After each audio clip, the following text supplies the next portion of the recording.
Yeah. Hello, and welcome to My Time, My Life with Trinette Faint. On this season of my podcast, I'll be talking to a variety of people, from creative entrepreneurs to business owners to writers to entertainers and others, about being bold and courageous, overcoming obstacles, and taking risks, all in the name of chasing dreams and building a career. I hope their stories will inspire you on your own journey. Thanks for listening. My guest today is actress, writer, director, and producer Stephanie Katherine Grant. Stephanie Katherine starred for 10 seasons as Emmy Mirsky on ABC's long-running hit comedy, The Goldbergs, and was awarded the Young Artist and Young Entertainer Awards for her work on the show. She can also be seen in standout roles on STARZ'S Survivor's Remorse and Criminal Minds. In addition to her TV work, Stephanie Katherine starred in the Cannes hit Max Rose playing the granddaughter of the legendary Jerry Lewis. Stephanie Katherine is also co-founder of HarisGrant Productions alongside her brother, actor Michael Grant. HarisGrant's latest film, Kepley, starring Emmy-nominee Elizabeth Mitchell and Aaron Stanford, screened at renowned festivals around the world. For her work on Kepley, Stephanie Katherine and Michael were awarded the Best Director at the Tokyo International Film Festival and Best Film at the Montreal Independent Film Festival. Other HarisGrant films have played in acclaimed festivals such as Cannes, Calgary, Flickers, Rhode Island, and LA Shorts. The production house has also directed and produced numerous fashion campaigns, including brands Brandy Melville and J. Lindeberg. Hi, Stephanie Katherine. How are you? Hi, I'm doing well. Thank you so much for that wonderful introduction. Well, it's very impressive. My goodness, you have such experience and such a resume for someone on the younger side of the scale, I will say. Super impressed.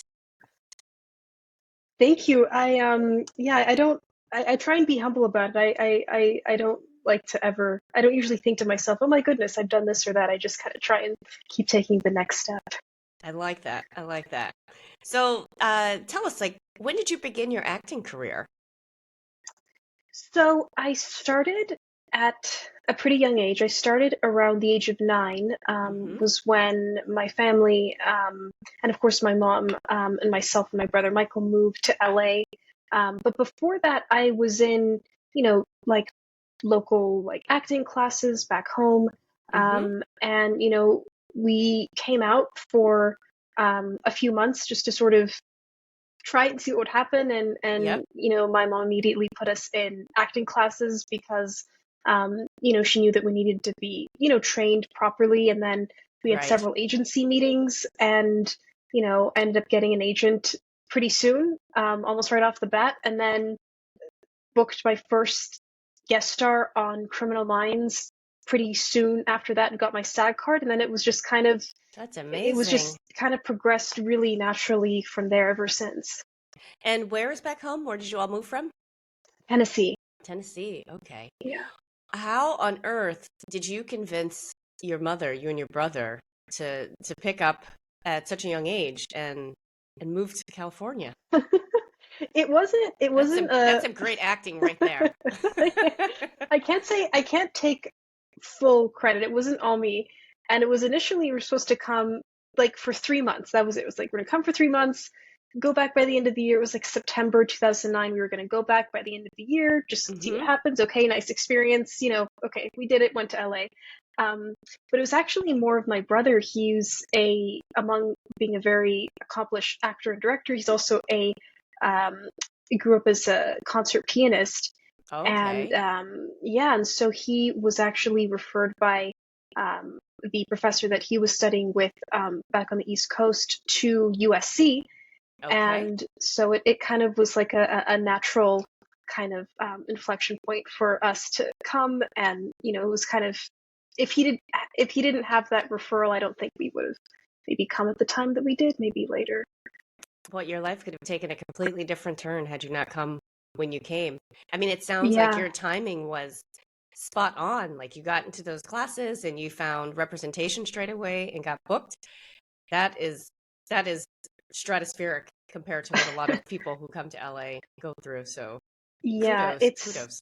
yeah, thank you. And I have to give a big thank you to my mom, I mean, who the entire time and even up until now is very involved and very supportive. And I cannot say that I do everything by myself. I mean, I have a Yeah, lot of support. yeah, yeah. Oh, your mom sounds like a wonderful woman. Very lucky. She is, yeah, I am. What were some of the challenges you faced early in your career, like when you first got to LA, or I guess even maybe before in Tennessee? I assume that you'd started acting sort of locally. Mhm. Was there anything that was major obstacles that was tough to get over? Yeah, I think just the overall rejection and kind of I think what sometimes people that aren't in the industry don't realize is that it is a business, it's show Yeah, business. yeah. And I think it's hard, especially for kids, even Mm-hmm. though I had incredible and still have incredible parents who were really guiding and shepherding like my whole career the whole time. It's still hard to go in and, for instance, like I was up for a big pilot, um, you know, sort of soon after we first got here. And it was intimidating to go in that big room with like 20 Yeah, producers sitting behind the big desk and do the scene. And then I ended up not getting it when I was like, oh, I was kind of crushed. I thought, oh, I really had it. And yeah. so I think just that constant, like the grind of it Mm-hmm. and trying to keep that positive attitude even when things were really rough and there were low points and times when like I didn't book anything for a long time or there Yeah. were no auditions or I just felt like my work was kind of stale and the auditions weren't going well. So I think just trying to like constantly work through that, Mm-hmm. and kind of sort of break through those new barriers. I think that's probably the most difficult. And assume that your mother was like super supportive and kept encouraging you to keep going because the rejection is so real in these businesses Oh that my gosh, it's yeah. very easy to give up and turn around and go back home Yeah. and stuff. No, no, it So is. it must have been very good to have her there in your corner to No, rally no, for you it to keep going. is. It Yeah. is. Yeah. As I look back on it now that I'm a bit older, I'm so much more grateful Yeah. than I was in the moment because I don't think I realized it. I'm like, okay, this is just sort of what is. But now I look back, I'm like, oh my goodness, I don't think I could have done half the things I was able to do, like without her support day in and day Yeah. Yeah. Oh, very sweet. out. Has your acting career turned out to be, I guess, like how you envisioned when you were in Tennessee? Is this kind of like how you saw yourself, how it's turned out so far? You know, no, but I wouldn't go back and necessarily change anything. Mm-hmm.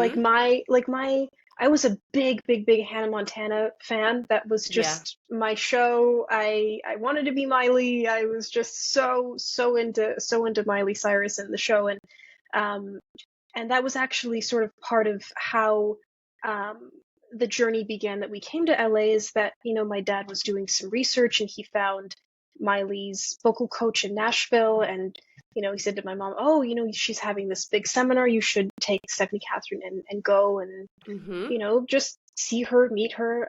So we went to the seminar, and I think it was maybe 7 at the time, and of course, like we didn't know anything, and we walk in, and it was basically a big showcase for artists to get signed by record deals in Ah, Nashville. And of course, they're all like at least 25 years old and have all these great demos and amazing voices. And I show up at 7 with my little dress and ready to sing "Part of Your World" from Little Mermaid. And then I was kind of nervous, and I get up on stage, and of course my CD didn't work because at that time it was CDs, yeah. and I was like, okay, I'm not so sure about this. And my mom was like, okay, it's okay, we came, like, we'll just go home. But then the vocal coach, Renee Grant Williams, her name is, she came up to my mom at the end of the night and said, I want to see her, meeting me in my studio. Mm-hmm. And then that kind of began sort of one part of the journey to LA, where I would train with her every week for, I think, about a year, and then she said, well, if you really want to pursue this, and I think you have something, LA is kind of the place, especially for kids. So that being a very long answer, I never thought in my wildest dreams that I would get to be on like Nighttime Network, and especially Nighttime Network comedy. Yeah. But it's been the most incredible experience, and I would not change a thing. So even though it wasn't what I was expecting or what I thought, it's been such a gift. Right. That's usually how these things turn out.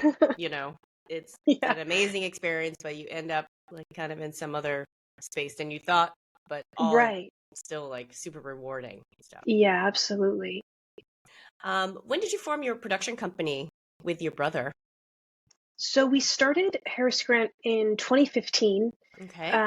We started just by kind of like unofficially, we'd been on sets pretty much all our lives, and I'd gotten the opportunity to shadow some amazing directors on Goldbergs, and we both were always very much into film and also the structure and kind of the craft of filmmaking.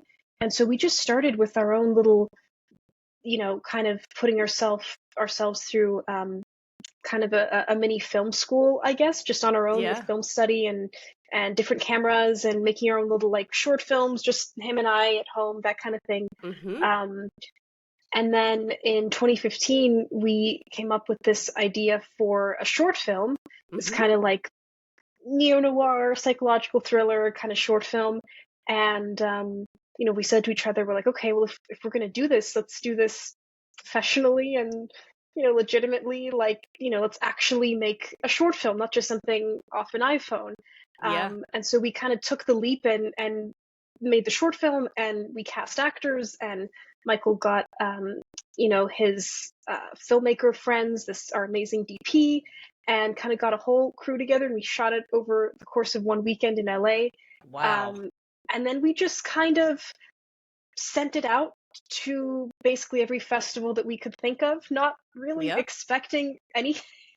We're like, we're not sure how this whole festival thing works, because at that time we were just actors primarily. And then surprisingly, it got into several like Oscar qualifiers, and it did really well at the festivals.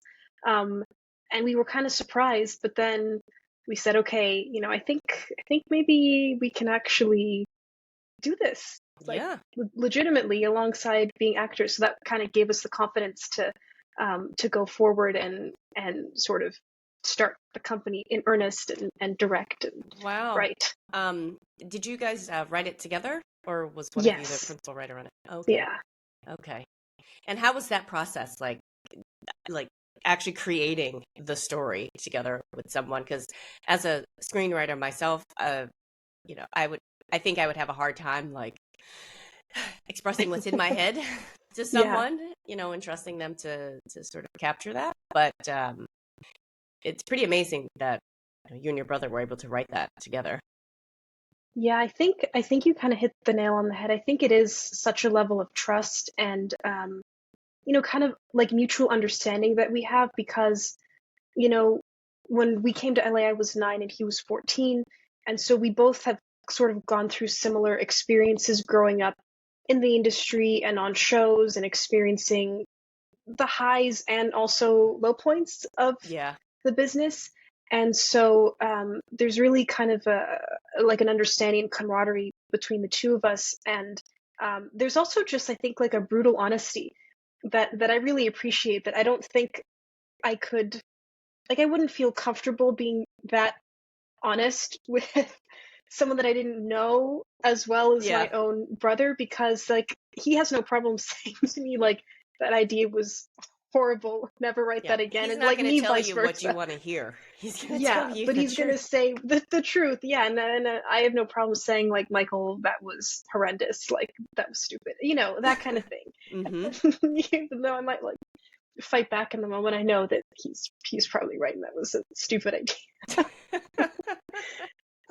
But whereas I'm more kind of I think I lean into more of like the structure of the writing. Mm-hmm. He's more, the visual person and very much into the cinematography and the cameras and lenses. So Mm. it's a So really you good balance each other balance. out. Yeah, yeah. Yeah. So are you good at writing by outline? Yes. Yeah. Really? Yeah. Okay. I mean, I I'd guess like a to lot of get. people are, but I really struggle with that. So It's. that's it. Oh, I I mean, I guess didn't if you're into used the to be. structure, you can Yeah. really architect something and then keep the story within those parameters and not veer off the tracks too much. I didn't used to be. I used to be a little more like, I've got this great idea and I've got this great idea, and then the car goes off a cliff, and like all these kind of crazy things that Michael is good for. Like, that doesn't, like, he asks a lot of questions like, well, why does this character do this, and well, what makes them do that? And I'm like, because they do it. And he's like, because like because they want to. Like, so it's kind of taught me to um to really outline first, and we really heavily outline first Yeah. before getting into dialogue. Mm, Because anytime we've tried to go backwards, it doesn't work. I know some people can just sort of write stream of consciousness, and just yep. the script is beautiful the first time it's typed on the page, but we have to really be very detailed. I have tried, even when I'm writing a novel to write by outline, but I swear to you, something happens when I actually start to write that something else will happen that is completely different from like what I've outlined. And I'm like, how is this happening? Like I spent all this time, you know, on this outline to keep the story in one place and the character totally decides they just want to go do something else. Yeah. And I'm like, okay, I'll get out of your way and let you go do what you need to do. But I feel like that's the art of it too. Like, I feel like there is a balance between having the structure, but then I think in those unexpected kind of discoveries, that's where the art and the magic is too. I feel like if a screenwriter is so tied down to it has to be this way, it doesn't really allow Mm-hmm. for much freedom. Mm-hmm. So it's a Mm-hmm. delicate, like, it's a delicate balance. There is magic in that whole discovery process. Sometimes I'll sit There down is. and I'll think, okay, this is what's going to happen. Da da da da. I start writing, and then other things just like start to happen, and it just like flows like a river, And I'm like, wow, I had no idea. Like, where did that even come from? Like in my head, in my consciousness. But it is Yeah. so liberating when that happens, and to see um or to experience like the actual creative process that comes like out of you. Like as my friend described it, like that's the muse, It like when is. you've done the Yeah. work, and you've made somewhat of an outline and stuff, and you start to write and things start to happen, like it's like kind of the spirit speaking through you. So Yeah, it is. I feel like that's the hallmark of very strong character, when the characters are just so clear that yeah, they just start living their life, and then we yeah, just kind of follow. yeah, and they're so real. Like I was telling you, Yeah. I finished writing my screenplay last night, and these people, this world you build, like these are like real people. Yeah. And I'm like, I Yeah. could see them. Like I'm in their house. I'm in their car. Like Yeah. this whole thing. And it feels like a disservice if they're not like given oxygen and like brought to life. Right. Yeah.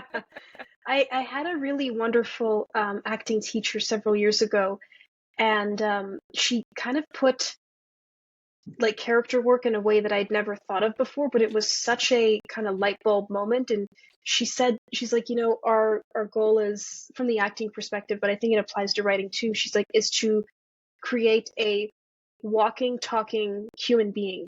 And I just thought that was so Mm, profound, because it seems so obvious, but I had never, I don't know, no one had ever put it in quite that way for me. And yeah, I'm like, yeah, yes, of course. It is about creating a walking, talking human being, not just like a character as some yeah. kind of out, like, idea out here that is just sort of Right. untouchable, and it's kind of like on the other, on the other side of the world. It's like, no, it's a tangible human person. Yeah, yeah.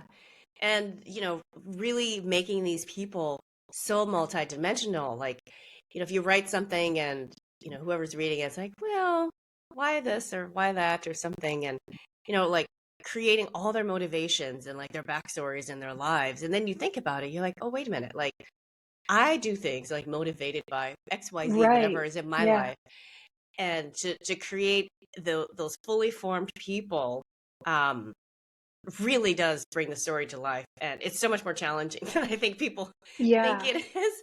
No, But no, it is. yeah, I understand. but it's like so rewarding. Like once you get it down and see it, you're like, oh wow, this is an actual, like your coach is an Yeah. actual like human being that you have created. So Because I feel like they're complex. Like I don't always know why I make certain decisions that I wouldn't usually make. It's there's just something I'm like, I don't know, I had a gut, I had a feeling, and I think that's what I certainly connect with when I see those types of characters in films on screen, and I'm sure you the same. same.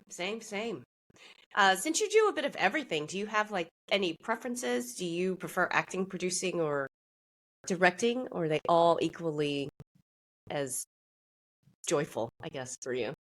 I would.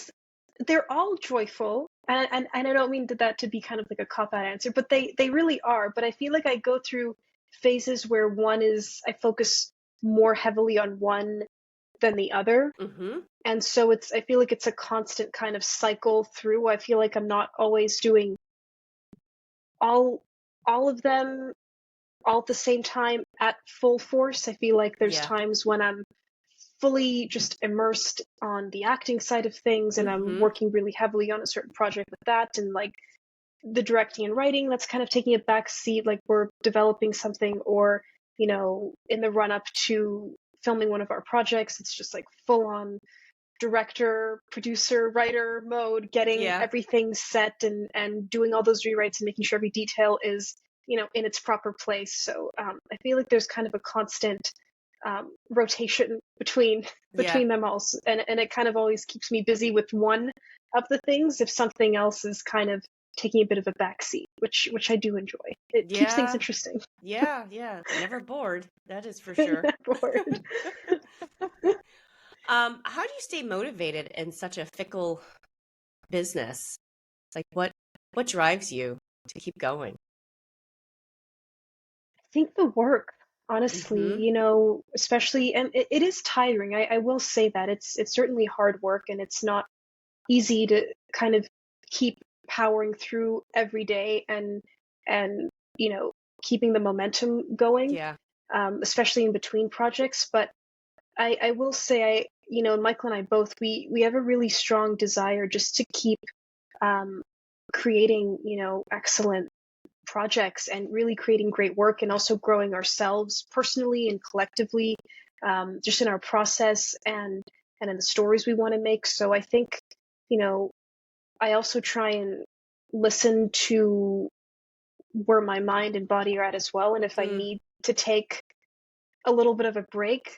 I have not been so good at doing that in the past, but more recently I've been trying to listen to those cues a little bit more, and it's been Because your body will tell you when it it's ready does. to slow it down a bit. it does. And when I've started to listen to that more recently, I found that the work is, when I come back to it after a little break, is so much better, Yeah. and it's Yeah. just so much more focused. Yeah.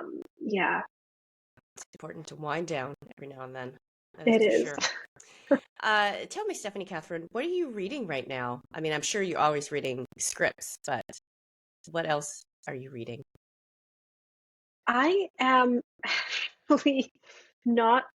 I'm in a little bit of a book rut because I feel like I've started many books and then I sort of get focused on other things and I don't finish them. So I'm right now I'm on a big New Yorker kick, Oh, but okay. of course I'm behind on them, so I have a stack like Oh, this thick of New right. Yorkers that just constantly pile on, like, ooh, this is a cool article. Oh, this is a cool AR Yeah. article. I should read that.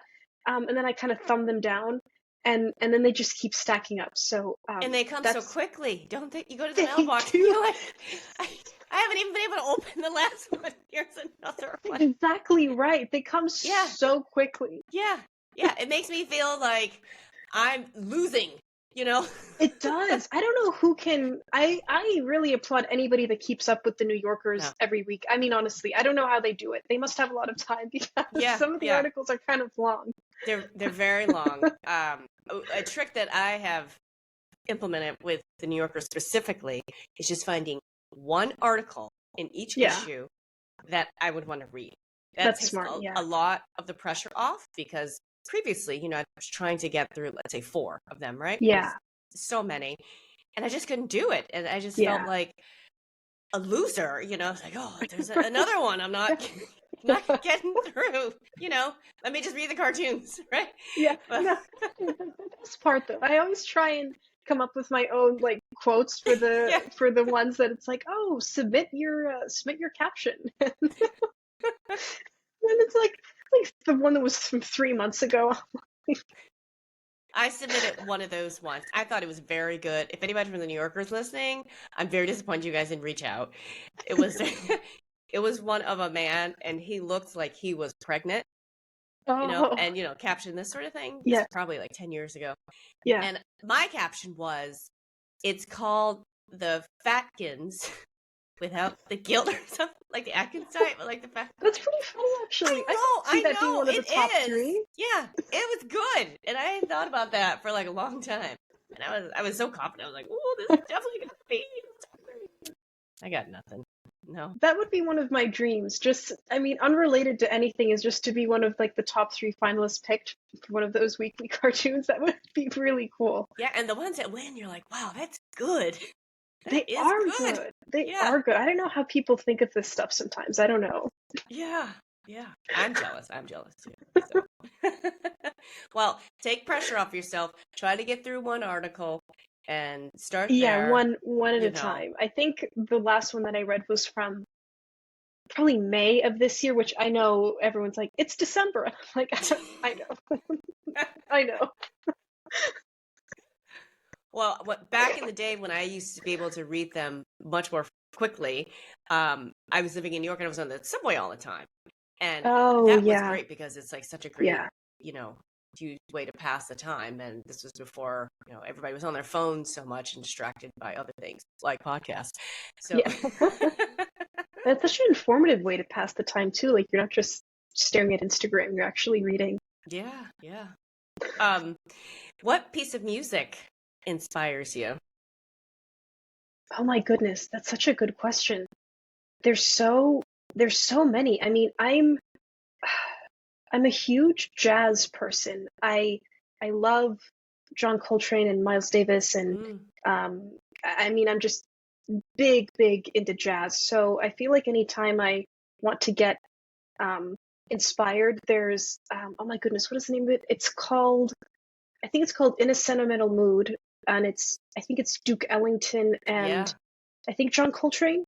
And that piece is it's just so profoundly, at least to me, profoundly melancholy, but also joyful and hopeful. I don't know. There's just something about that piece that I feel like tells such a rich story. And I always put that on every time I feel like I need, to get my head in a more creative space from feeling like How I'm did in you a get rut. into jazz like that? I mean, I would have never expected that answer from you. Like, actually, no one has said something like that on this podcast anyway. Oh, I'm surprised. Yeah. But I love your description and your reaction to it. Like, it's great. Great. Yeah, I don't know. My family asks the same thing because they're not into jazz at all. They're sometimes kind of annoyed by it. They're like, why don't they say something? I don't really know. I think I was much younger, and I think it came up, and everyone's going to laugh at me for saying this, but it came up on my Pandora. Everyone's going to be like, you don't have Spotify? I do now. It was on a Pandora mix, maybe 8 years ago, and I just started. I'm like, this is fantastic, and I just started educating myself and researching and just listening to all these different jazz albums, and I just loved it. To Chet Baker? I haven't. I have Okay, not. there's an album called Broken Wing, Okay. that I have a feeling that you would love. I Okay. love that album. But I gotta say, my favorite jazz album is the Vince Guaraldi, Charlie Brown Christmas album. It is. It is Yeah. so good. It's underrated. I feel like people Yeah, forget about it. yeah. I love this time of year when I feel like empowered that I can listen to that all the time without Yeah. judgment. I remember once, like years ago, this is when I was working at Harvard in Mass Hall, the president's office, and I was playing that album. It was like the middle of summer or something, right? And this guy comes in, and it was three of us sitting in there in the office, and he's like, "You're listening to Charlie Brown, to the Christmas album or something like that." And I said, "It's good jazz. It's not the Christmas album. I listen to it all the time." And I was trying to like deny that it was actually the Christmas album. And then the next Yeah. song that came on, they were like, "Oh, Christmas tree, oh, Christmas tree." I was like, but it's so good. It's good. It's such a joyful album too. It just, It's I so don't know. good. It's just, so it good. just, I feel like you could put happiness in a piece of Yes. music. It would be that album. Yes, yes, yes. It just makes you feel, oh, and I love the Peanuts anyway. I love the Charlie Brown Christmas and the Thanksgiving one and the Great Yeah. Pumpkin. Is that Thanksgiving one? I don't know. Oh, I love the pumpkin one. I love the pumpkin one. Yeah, and of course I've seen them like a million times. They've been around Yeah. since the 60s or something. But there's something so pure about all of those, and it's reflected like in that soundtrack as well. It is, yeah. It's I just think you so just, good. yeah, pure. Yeah, that's Yeah. the word. Another jazz artist you might like is Diana Krall. I'm a huge Diana Krall fan. I don't know if you've ever listened to her. Oh, yes. Yeah. Oh, I just discovered my her God, recently. girl. Oh my God. I have gone to so many of her concerts. I mean, I Really? had a problem for a while because I first saw her in concert when I was living in the Bay in San Francisco. So I saw her there and I was just like knocked off my feet. And Yeah. then I subsequently saw her at another place in two other places in San Francisco. And then I went to Canada to see her because she's from Vancouver Island. So I was like, I got to go see her in Canada. Okay. Like, she's home. You So went all the way to Canada? I did. I flew up there. I mean, it's like so easy from San Francisco. I flew up there. Yeah. I made like a weekend of it, and while I was there, I went to the symphony as well. So it was just like nice. this amazing weekend.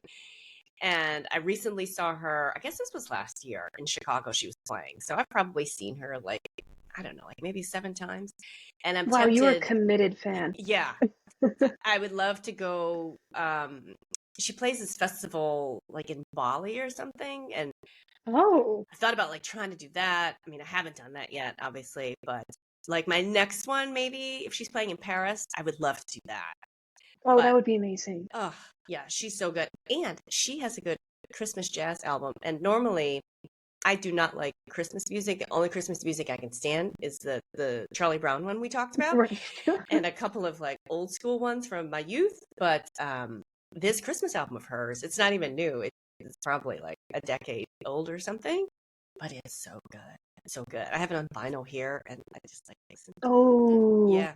Okay, I'm gonna have to put that on tonight because I've been getting a little bit.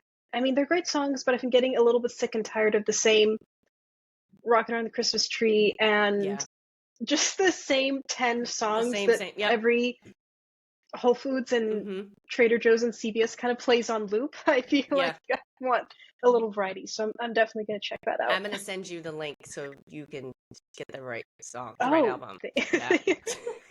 It's my mission now. Find the right one, not some nonsense on Pandora. I'm going to send you the right one. That's what I'm here for. I appreciate it. I always appreciate good jazz. Well, now that I know, you can expect some inbounds in your email. Oh, gosh. Thank you so much for coming on, Stephanie Katherine. I love this conversation. This was so much fun. Thank you so much. It's gone by quickly. I feel like, we just got started. I know. Those are the best ones, aren't they? They are, yeah. All right, folks. Well, thank you for listening to another episode of My Time, My Life. And until next time, take care. Bye. My Time, My Life with Trinette Faint is a Floor 51 production.